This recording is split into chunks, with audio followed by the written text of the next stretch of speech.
In this video, I will show you how to add shadow and outline to text in Canva. So the first thing you need to do is to add the text here. So to add a text, you need to click this on the left side, and after that, choose the headings or subheadings like that, or you can add the text box.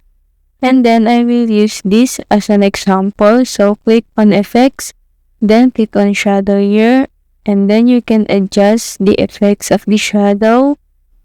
Then after that, you can also adjust this, the direction, the blur, and the transparency. And then you can also change the color that you want. Then after we have a shadow, I will teach you how to insert an outline. So click on effects again, then click on none, and then after that, click on outline here.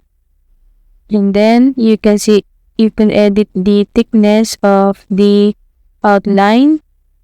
And then you can also change the color that you want based on your preferences. And that's it. If it helped you, please like and subscribe.